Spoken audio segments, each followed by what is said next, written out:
Hi അസ്സലാമലൈക്കും. അപ്പോൾ ഇന്ന് നമ്മളൊരു ഏട്ടക്കറിയുടെ റെസിപ്പി ആയിട്ടാണ് വന്നിട്ടുള്ളത്. അപ്പോൾ നമുക്കിതിലോട്ടുള്ള മല്ലി മുളകൊക്കെ ഒന്ന് വറുത്തെടുക്കാം. അപ്പോൾ ഒരു 4 ടീസ്പൂൺ മല്ലിപ്പൊടിയും 4 ടീസ്പൂൺ മുളകും പൊടിയും 1 ടീസ്പൂൺ മഞ്ഞൾപ്പൊടിയും കൂടി ചേർത്തിട്ട് നമുക്കൊന്ന് പൊടി വറുത്തെടുക്കാം.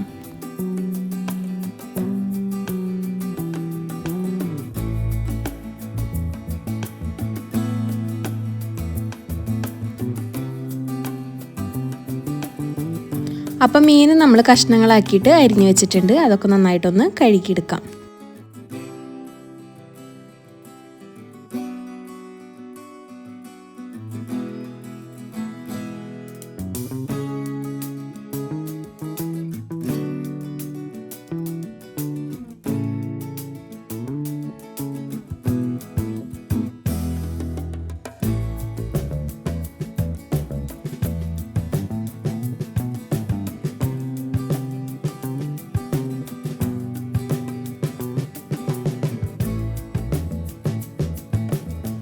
അപ്പം മീനൊക്കെ നമ്മൾ കഴുകിയെടുത്തിട്ടുണ്ട്. നമുക്ക് പൊരിക്കാനുള്ള മസാല തയ്യാറാക്കിയെടുക്കാം.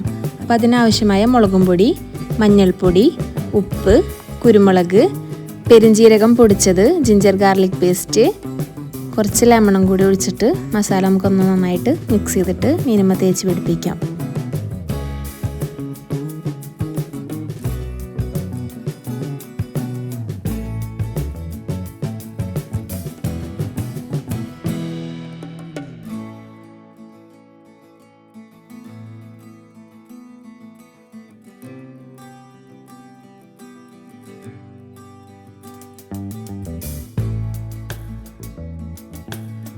അപ്പം മീനൊക്കെ നമ്മൾ കായം പരട്ടി വെച്ചിട്ടുണ്ട്. നമുക്ക് കറി വെക്കാനുള്ള മീനൊന്ന് കഴുകിയെടുക്കാം. ഇനി കറിയിലോട്ട് നമുക്ക് തേങ്ങാപ്പാൽ എടുത്തു വെക്കണം. അപ്പം നമ്മൾ ഓൾറെഡി തേങ്ങ ചിരവിയിട്ട് ഫ്രീസറിൽ സ്റ്റോർ ചെയ്യണതാണ്. അപ്പോൾ അത് കുറച്ച് ചൂടുവെള്ളം ഒഴിച്ചിട്ടാണ് നമ്മൾ തേങ്ങ മിക്സിയിൽ അടിച്ചെടുക്കുന്നത്.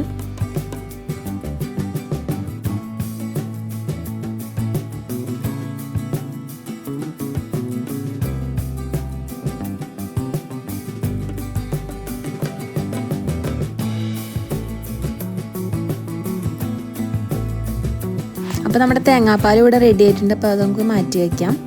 നമുക്കൊരു ചട്ടിയിലോട്ട് കുടംപുളി, പച്ചമുളക്, ഉപ്പ്,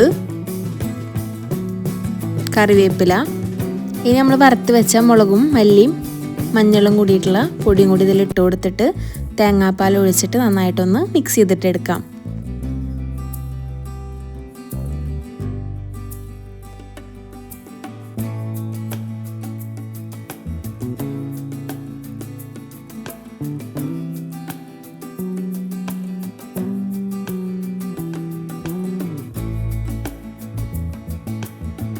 ഇപ്പം നമ്മുടെ കറി നന്നായിട്ട് തിളച്ച് വന്നിട്ടുണ്ട്. ഇനി ഇതിലോട്ട് നമുക്ക് മീനിട്ട് കൊടുക്കാം.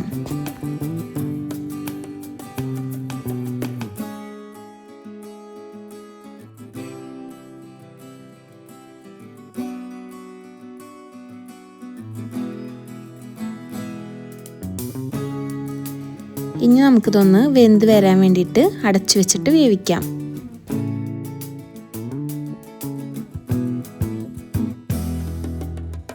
അപ്പോൾ മീനൊക്കെ വെന്ത് വരുന്ന സമയം കൊണ്ട് നമുക്ക് ഇതൊന്ന് തൂമിച്ചെടുക്കാം. അപ്പോൾ ആദ്യം ഒരു പാനിൽ കുറച്ച് വെളിച്ചെണ്ണ ഒഴിച്ച് കൊടുത്തിട്ട് 2 മണി ഉലുവ പൊട്ടിച്ചെടുക്കാം.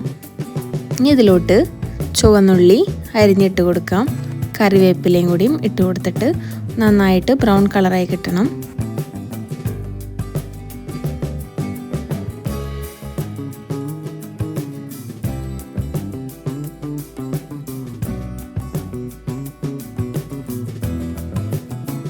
ഉള്ളി ഈ ഒരു കളറായി കഴിഞ്ഞാൽ നമുക്ക് കറിയിലോട്ട് ഒഴിച്ചു കൊടുക്കാം.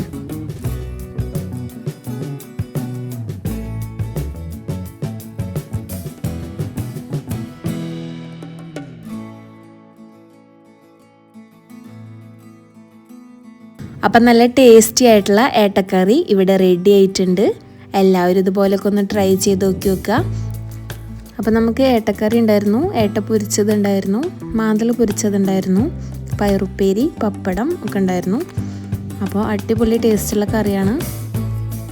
നിങ്ങൾ ഈ രീതിയിലൊന്ന് വെച്ചിട്ടില്ല എന്നുണ്ടെങ്കിൽ ഒന്ന് ട്രൈ ചെയ്ത് നോക്കി വെക്കുക. അപ്പോൾ നമ്മുടെ വീഡിയോ ആദ്യമായിട്ട് കാണുന്നവരാണെങ്കിൽ ലൈക്ക് ചെയ്യുക, ഷെയർ ചെയ്യുക, സബ്സ്ക്രൈബ് ചെയ്യുക, ആ ബെല്ലൈക്കണം കൂടി ഒന്ന് അമർത്തിയേക്കുക. അപ്പോൾ അപ്പോൾ നമ്മൾ നെക്സ്റ്റ് ഒരു അടിപൊളി വീഡിയോ ആയിട്ട് വരുന്നവരെ ബായ്.